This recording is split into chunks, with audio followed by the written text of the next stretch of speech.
It is now May 4th, the beginning of spring. Beautiful sunny day outside.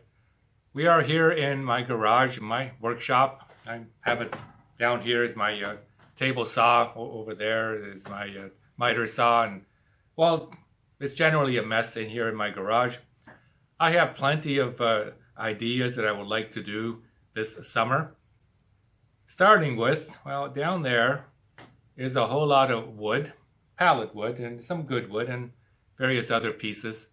What I need to do first and foremost is organize it in such a way that it's movable. I need everything in this room here to be on wheels. My table saw is on wheels. That is on wheels here. That cabinet is on wheels. I've yet to put this one on wheels, but most everything else is on wheels, and I can move things around. And I want to do the same thing here with all my wood. But first and foremost, I guess I need to do a whole lot of cleaning up. I won't video the cleaning up, but I will show you when I begin actually building my idea for my wood.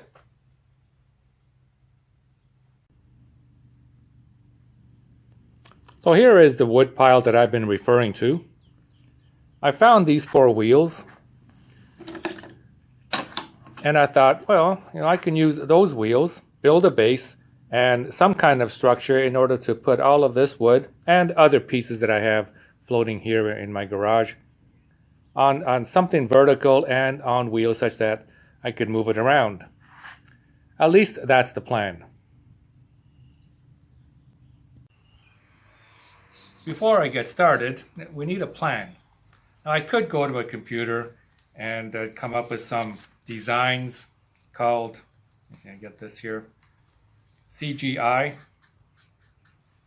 or computer generated imagery. But instead, I'm going to go old school, and I'm going to do PG. Paper graphics. And here is my paper graphics. It's a sketch, and it has all the necessary dimensions on it for what I need to build. Can't build anything unless you have a measurement and a sketch with measurements on it, and that is the basis of metrology. I used to teach metrology, and this is the tenet of metrology, that you can't build anything unless you have measurements to build something. Looking at my sketch, first thing I need to do is build 4 legs. These 4 legs, well, I could use all the wood that I have stored here, do some cutting and gluing and take several days in order to do that. Or I can simply went to the big box store and I bought this 2x3 here for just under $4. And I also have another piece. This here is a 2x2. Well, this particular piece of board has a special meaning to me. I use this in my physics experiments to demonstrate Galileo's inclined plane. So I'm going to use this here as one of the other legs, the other 2 legs, as a memory for when I was teaching physics and using Galileo for inclined plane.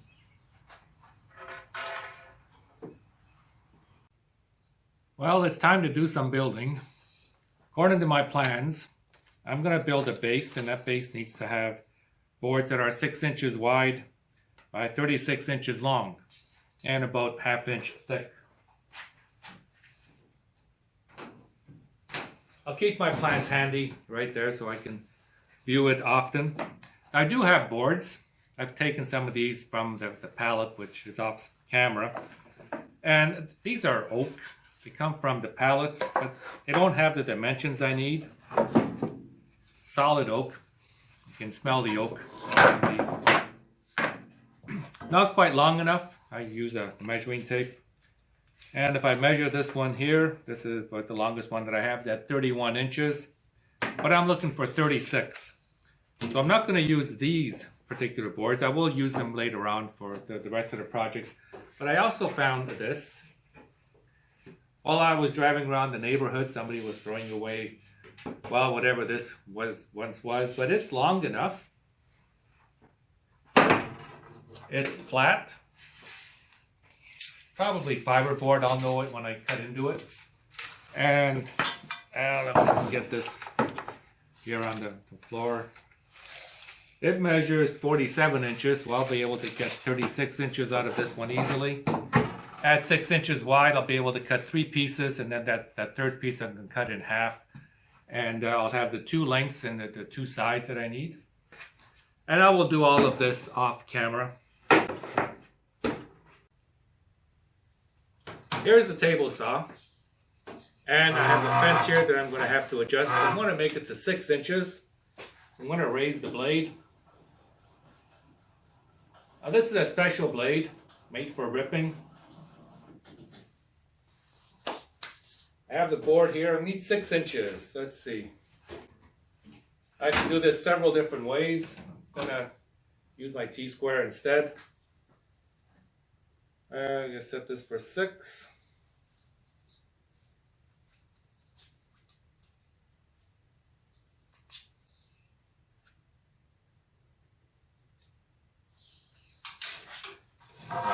I do have a measuring tape here, and I can actually make the measurements, but I don't really know how accurate that is, and I've really never used it. I just simply set this up here, manual like this here, to 6 inches. And let's see, 1, 2, 3, 4, 5, and 6. Not making cabinets. I don't need to be super accurate with it. Here we are, ready to rip. 6 inches.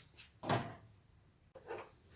I've got it all set up, 6 inches. This is the board that I'm going to rip. And I need some safety equipment. Now I'm not going to do any cutting on camera. I found that I need to concentrate on that blade. Make sure that when I'm finished, I still have all of my fingers. And I've got to have proper safety equipment. I took my glasses off. That's because I'm going to be wearing this shield. And I'm going to also put on a dust mask because, well, I don't have dust collection. So I'll put this on, put on the safety equipment. When doing these kinds of cuts, you don't wear long sleeves. This is a no-no, so I'll be wrapping these up when I actually do the cuts. And I'm going to do all the cuts off camera because, well, as I just said, I want to concentrate on that blade and on this material. And here we are, all done.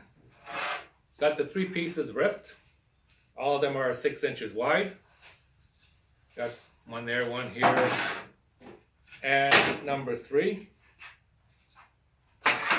What I need to do now is go back to the drawing board and see how it is. I'm going to connect these together, come up with a plan on joining these, and in order to make, well, a rectangular base for my shelving unit. And I will do all of that off camera.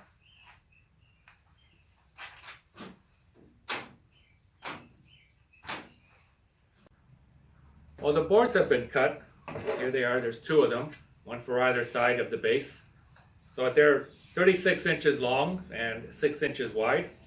According to my plan, I wanted to make these here wide enough such that they have stability for when the wheels are on here, so it doesn't tilt one way or the other. As it turns out, when I cut these here to length, they were about yay long. When I cut them to length, I had some offcuts, and I can use the offcuts here to actually put in as spacers. So I was able to get 2 sizes of offcuts. Here's 2 inches, and I can put the 2 inches in between. Gives me a total of 14 inches across. 14 inches, 6 and 2. Or I can put in the 4-inch spacers. And I think I'm going to go with the 4 inches because it seems to me that the 4 inches will give me a little bit more stability. When I put the wheels on here and load it up with materials, and it's going to be about 3 feet high, I don't want it to tip one way or the other, so I'm going to go with the wider base. All that's left to do now is to come up with a plan to glue these up together. I'll probably use biscuits. Otherwise, yeah, things are moving right along. This is the assembly of the boards. Prior to making the biscuits, I marked out where I want to put the biscuits right here. These lines, barely see it. There you go, these lines. When I place the biscuits here, and I put a triangle there going in that direction, so I know those go together.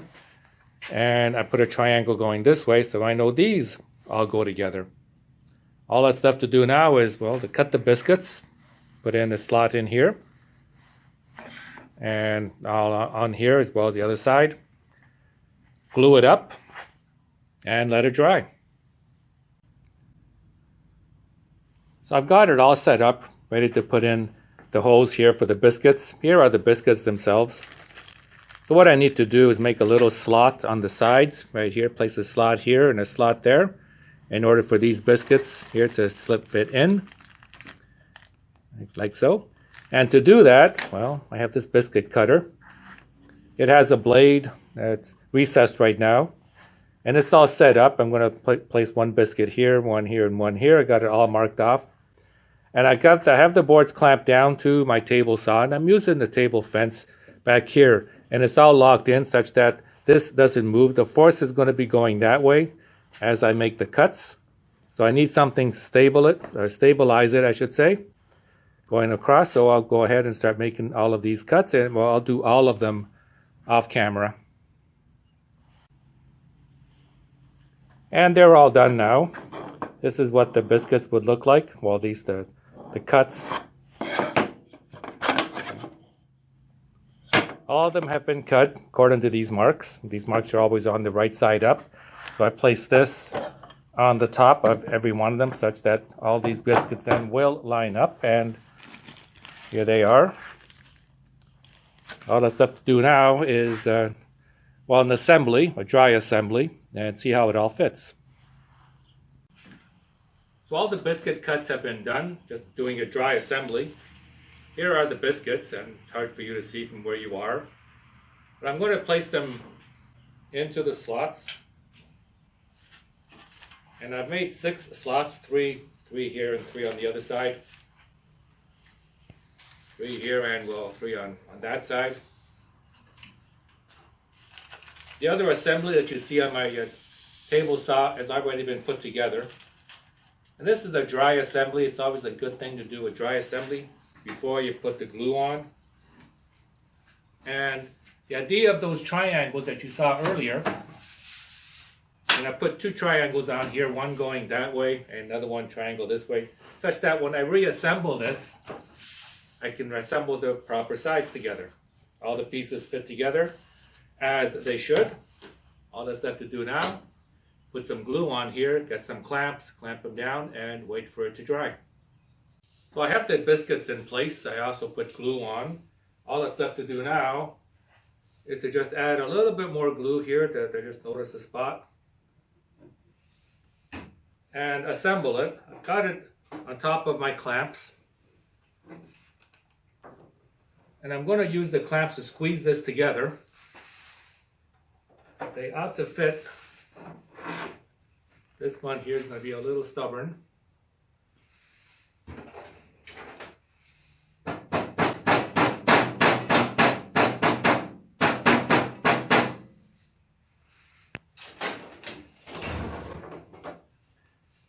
And they ought to fit together, just like in the dry fit. There we go. There they are.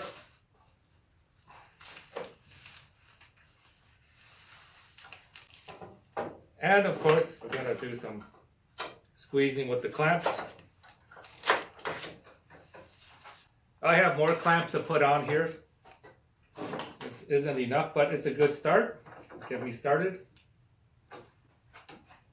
There we go. Just a matter of now is make sure it's flat, but the biscuits will take good care of that. Everything's aligned thanks to the biscuits. Put on more clamps, and it's done. The base is all glued up. It's been several hours now. The glue is dry, but it needs to cure, and I find that generally takes overnight. So I'm going to let it sit while I work on the rest of this project. Time to work on the legs.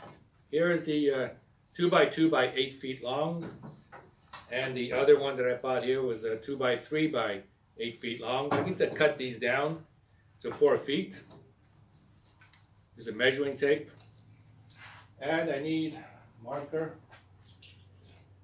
Normally I'd use a very sharp pencil, but again, I'm not building furniture cabinets here.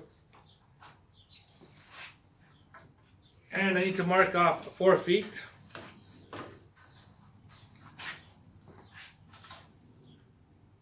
Keep that tight, 4 feet.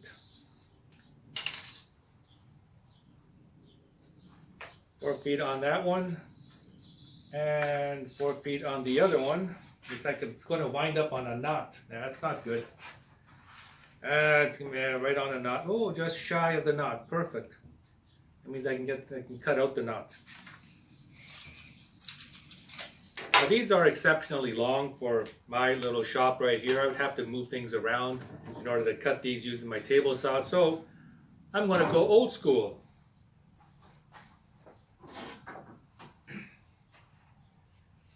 Always comes in handy. Well, that didn't take very long to cut those 8-footers into 4 feet long. Now the ends here aren't 100% square, especially where I did the cutting, slightly off. But that's okay. I'm going to use the table saw to square up all the ends. I have all the pieces here. Now I've checked my table saw, my blade, with my square. Make sure that the blade is square to the tabletop. And I've also made sure that my miter is also square to the blade, so everything here is square. All that's left to do now is to take just a smidgen off of each side, both ends, just to make sure everything here is completely square. Again, I'm not totally interested in the exact measurements. If it's off 1/8 of an inch in height on either side, that's okay. I'm not building cabinets for a kitchen, only a shelf in order to put my scrap woods on.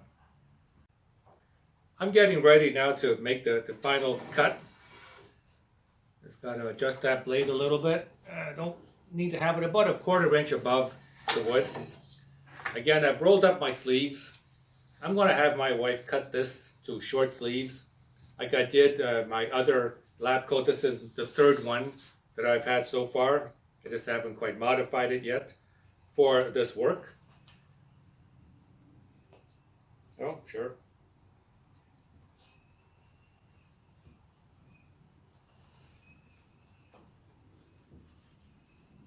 Got to put on my protective equipment.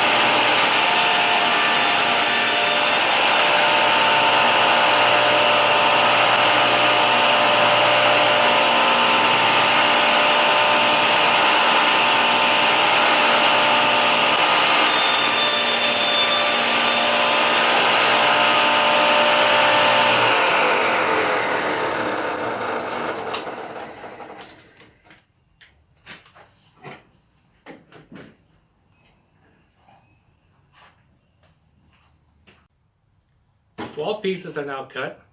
They're all basically the same length. What I needed to do next is to put in the wheels. But first of all, I need to find out where the center is on each one of these boards. And I've already done that. I've scribed the mark corner to corner, and I know where the centers are. Now I got to find what diameter to make this right here in order to drill a hole at those ends. To do that, well, back in my metrology class, I taught my students how to use a vernier caliper. Here it is. It is the most versatile measuring tool here besides the measuring tape. The measuring tape here does only one kind of measurement, and that is length. On the other hand, this little guy, even though it's at 6 inches, it can measure depth. Measure the depth using this bayonet end here, or it can measure outside diameters and inside diameters. And it also can measure height. This particular one here is graduated here on the end such that I can measure height in 2 different ways, either using that or using this portion right here. And I taught all of this here in my metrology class. But now I need to find out what size hole to make based on this shank right here. And it's got some ribs on it. And I'm just going to make a quick measurement here. This is graduated in the imperial system. What do we have here? 520 thou, so just a little over half an inch. And that's 490 thou. The ribs here are two different heights, so it's 520. So it's going to be a compression fit. And I need to know the height of this. So I'm going to use this height gauge, see how deep I need to go with this. Here we go. And it is 1.5 inches, 1.530. So 1.5 inches deep. Now all I have to do, find the proper tool bits, get my drill, fixture this somehow, and start drilling some holes. 1.5 inches deep by about half inch in diameter. Yep. So I set up my drill with a 1/2 inch bit. I've set up my wood here against my vise. Now just a matter of, well, a little bit of skill, trying to drill a hole completely down or straight down.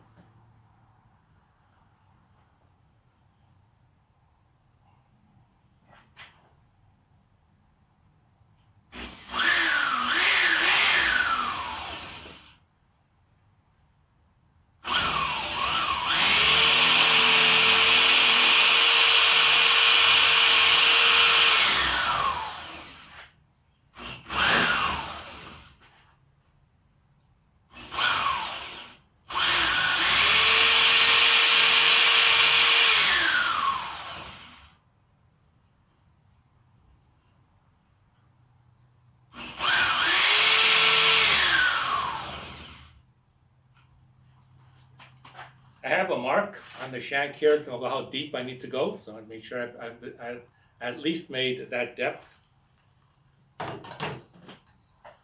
just a matter of cleaning up this and doing it, well, 2 more times. I've already done one, as you can see here. Got the wheel on it. Now I'll just drill and repeat. All of the wheels are now installed. They're over at this end. I'll bring one out to show you. Here it is. It's a compression fit. And I really don't need a lot of pressure because this will always be pushing down. All the weight will be here pushing down on these wheels. So I'm not too worried about how tight they're in there, but they're in there enough so that they don't fall off. Oh, that one, yeah, that's right. Okay. I've set up my fence here and locked it in place such that all of the boards now are butting up against the fence. And I need to make a measurement here according to my sketch. I want 1, 2, 3 shelves and a room for a 4th. So my base will be 1 shelf, then I need a 2nd shelf and a 3rd. I'm going to leave some room here for maybe a 4th shelf should I need one in the future. Making some measurements. I know that the wheels are in 1.5 inches. And I need to cut a dado here. I don't want to cut off the wheel, so I'd have to go beyond 1.5 inches. So I'm going to go, say, 3 inches up. And I'm going to measure out 44 inches from there. So every 12 inches, I decided to make every 12 inches where I'm going to put a shelf. So the first shelf will go here.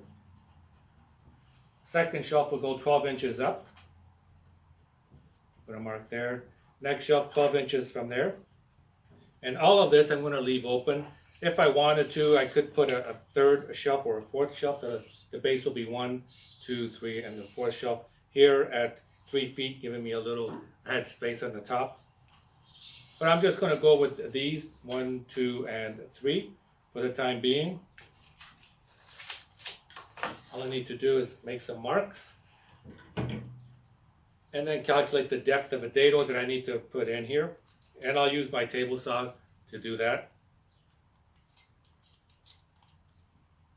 So I place my mark here. Before I move anything, I'll just go ahead, scribe it. And here.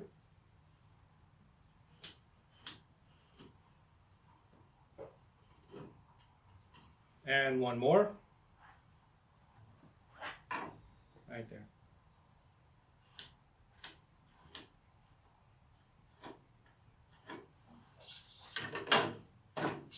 all ready to cut some dados. All the boards have been marked for the dado I'm going to put here at this one end. All I need to do now is adjust for the height, and I've decided to go 1/2 inch. Again, using my vernier caliper. Again, this is the most versatile piece of measuring instrument that I have here, at least a graduated instrument. And I'm going to set this for a 1/2 inch, lock it in place such that the end bayonet here is out by 1/2 inch, sticking out 1/2 inch. So I'm going to use that as my depth gauge. I'm going to raise my table saw, release the blade in my table saw, and measure it until it touches the main scale on my vernier caliper, giving me about a 1/2 inch right there. That's what I need, 1/2 inch depth. Vernier calipers, indispensable. For those of you who are in my metrology class, you know how often I spoke about this instrument right here.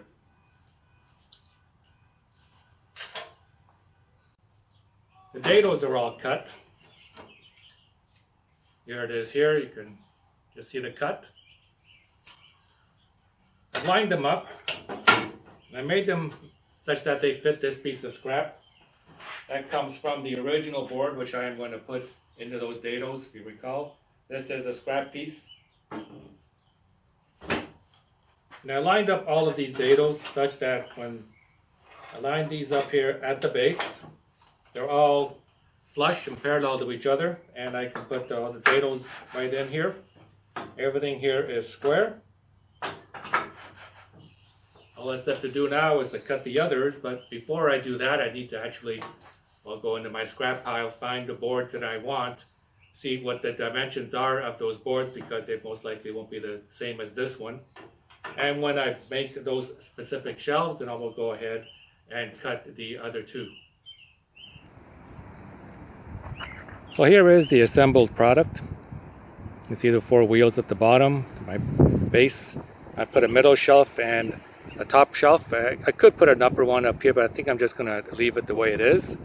It's all clamped up right now. It's being glued. Everything is square. I checked it there with my speed square. Everything here looks square.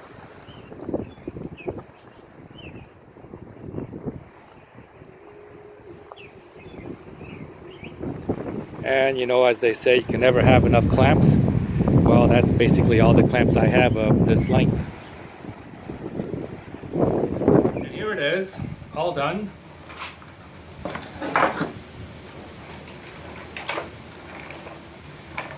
It rolls nicely. It's got 3 shelves. Everything went according to plan. On my plans here, I have 1, 2, 3. I got 4 shelves. I didn't put a 4th one on. I got 1, 2, 3. Thought I'd leave that one for another day. But the wheels roll good. Everything is fine. And like I said, in metrology, you can't build anything unless you have measurements. As you saw, I made all kinds of measurements in order to build this. All that's left to do now is to take all of this pallet wood that I have here on the floor. It's actually on top of another pallet. Get it up onto here when it's on wheels, and well, give me a little bit more room here in my very tight workshop. There is one final thing I need to do, and that's more my personal preference. As you know, this particular board right here, as I said earlier in this video, I used this to do a Galileo experiment on using an inclined plane, something Galileo did many, many years ago. So I demonstrated that in my physics class, and as a memory of that particular moment, or during those classes when I did that experiment, I'm going to label this Galileo.